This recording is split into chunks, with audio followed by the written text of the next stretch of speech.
Monday, December 8th, 1941. After Pearl Harbor was left a smoking graveyard, the Japanese came for a tiny coral outpost in the Pacific, Wake Island. With a massive fleet, waves of bombers, and 2,500 elite troops, they expected a cakewalk against just 450 Americans. But what they didn't know, those weren't just 450 men. They were U.S. Marines. And one of them was about to pull some serious Marine Corps shit. The opening bombardment destroyed nearly all of Wake's Wildcats. So when 22 enemy bombers bore down, a single Marine aviator took the sky. He tore into the formation, blasting 2 out of the air and scattering the rest. But he wasn't finished. With a single 100-pound bomb and 6 roaring Ma-Deuce machine guns spitting 50 caliber Freedom Seeds, he dove on the Japanese fleet, crippling ships and sending a destroyer to the bottom. When the last Wildcat was gone, this devil dog was just getting started. As Japan's elite troops stormed the beach, he hurled grenades into landing craft, dropped a machine gunner, ripped his weapon free, and turned it back on the invaders, cutting them down wave after wave. This, my friends, is the unbelievable true story of the Marine who took on an entire Japanese fleet. Hammerin Hank Elrod.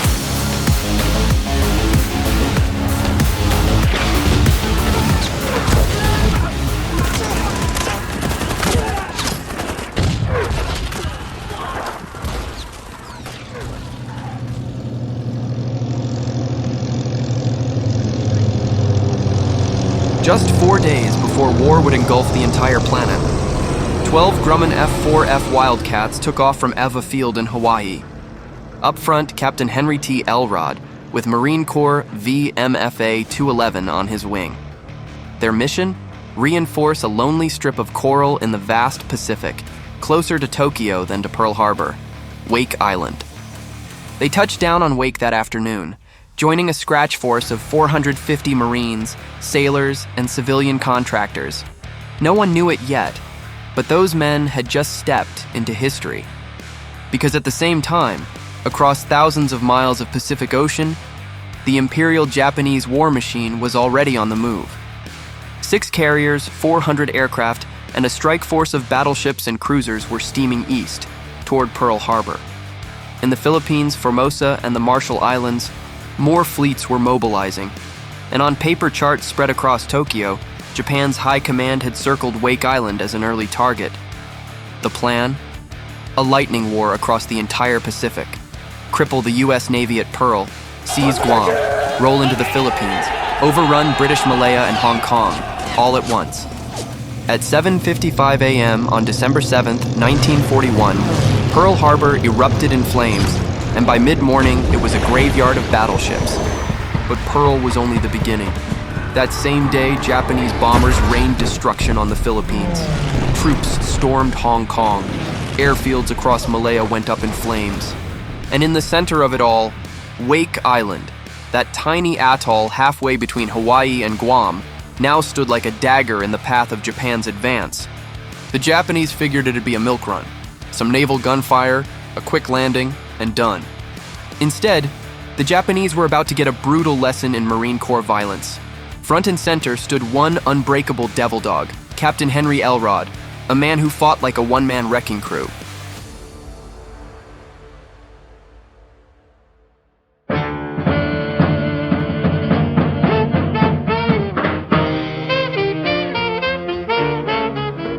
Before the world knew him as Hammerin Hank, Henry Talmadge Elrod was just a Georgia farm boy. Born September 27, 1905, in Turner County, he grew up working the red clay fields, long days that bred toughness and grit. After high school, Elrod played football and baseball for the Georgia Bulldogs, then continued his studies at Harvard. But classrooms and ball fields were just chapters in a bigger story.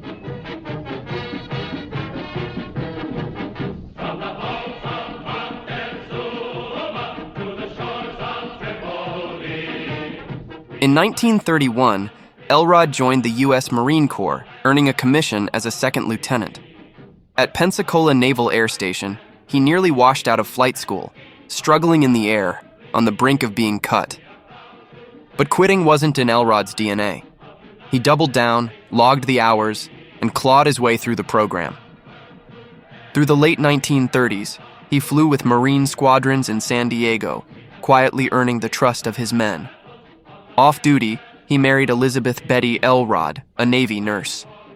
Their time together would be short, because the world was sliding into war.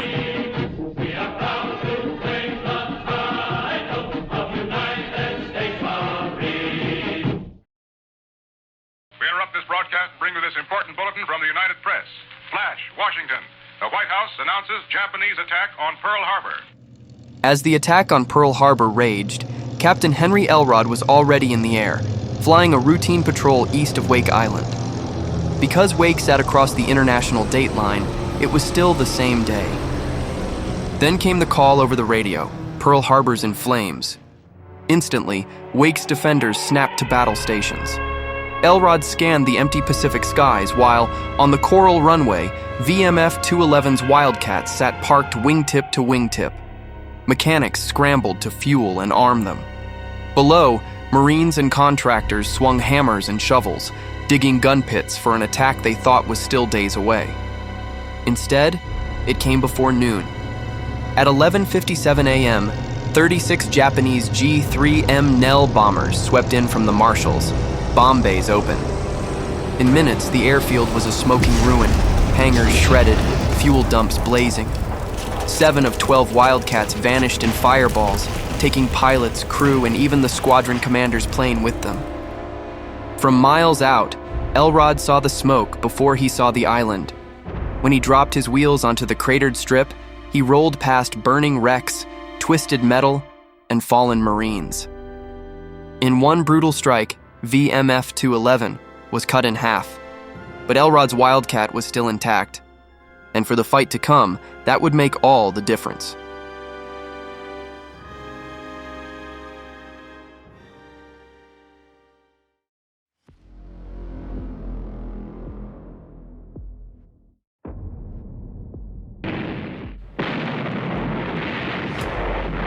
The days after the first raid were brutal. Every morning, the Japanese returned. Bombers from the Marshalls, often with Zero fighters flying escort to shred anything that dared rise to meet them. And every morning, Captain Henry Elrod was in the air. On December 9th, he clawed his Wildcat into the sky, alone against 22 enemy bombers with Zeros flying cover.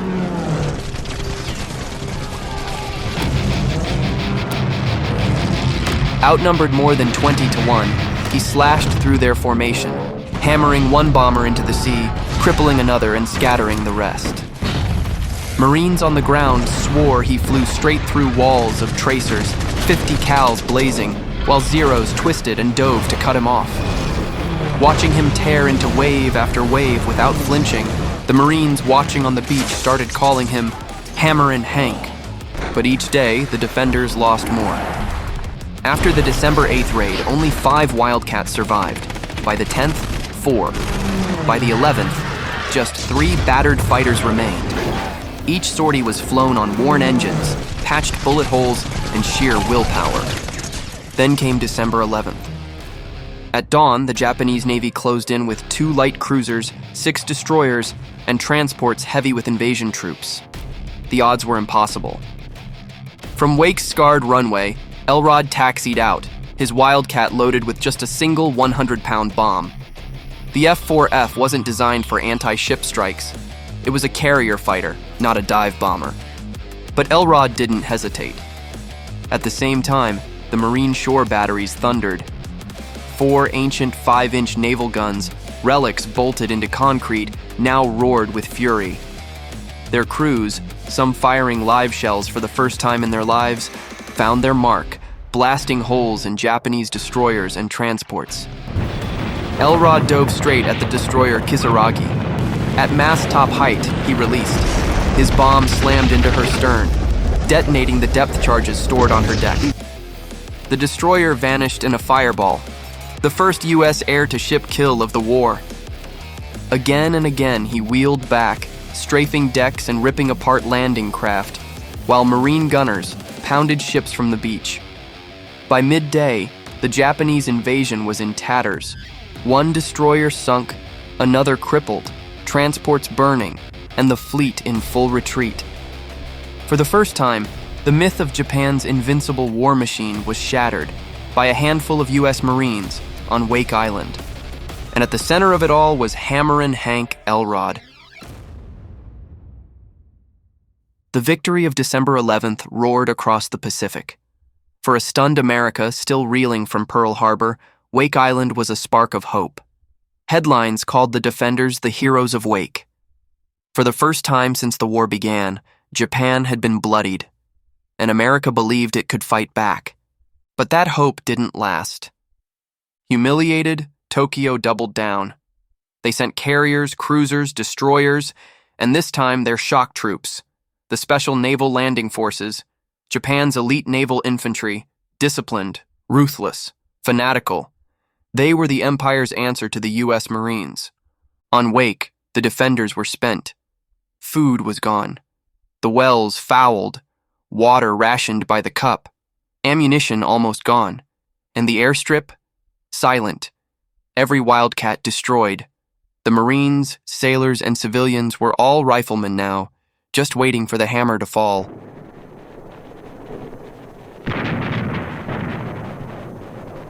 The Japanese fleet unleashed hell. Naval guns pounded the atoll. Barges stacked with SNLF troops surged toward the beaches. The Marines braced for impact.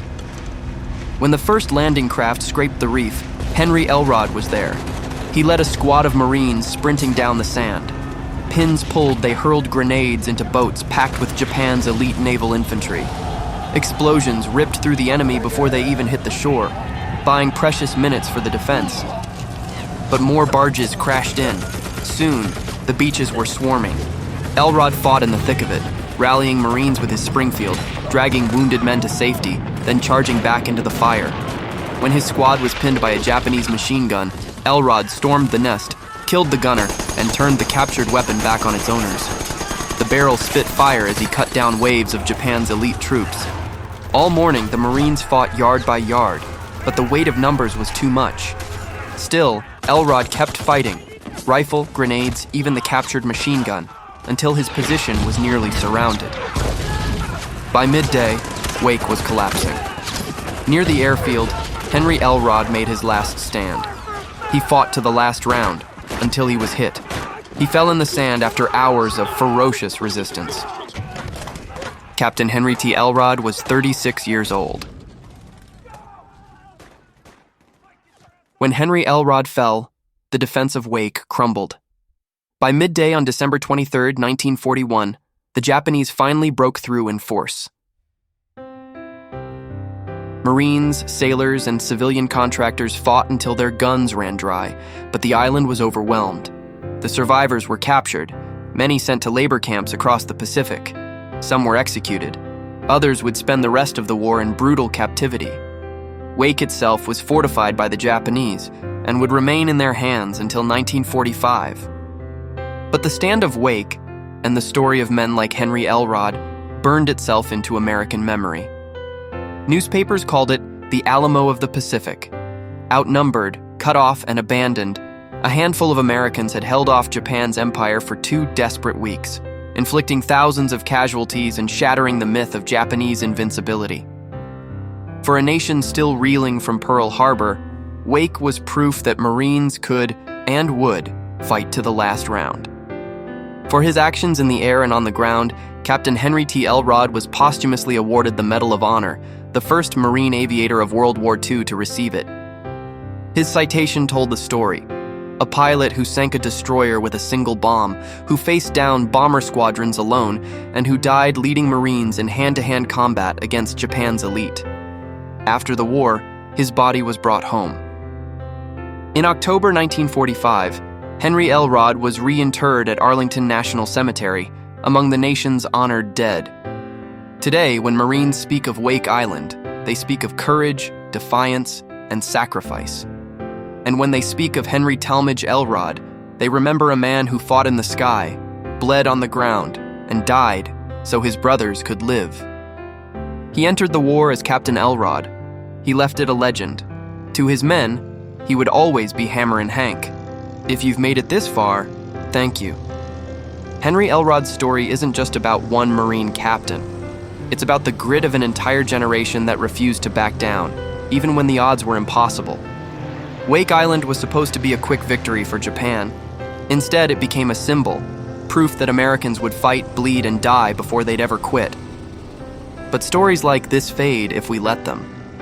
History gets buried, algorithms have other agendas, and names like Hammerin Hank Elrod risk being forgotten. That's where you come in. Share this story, leave a comment, hit that like button. Every little action helps keep Hammerin Hank Elrod's name alive and reminds the world of what men like him stood for.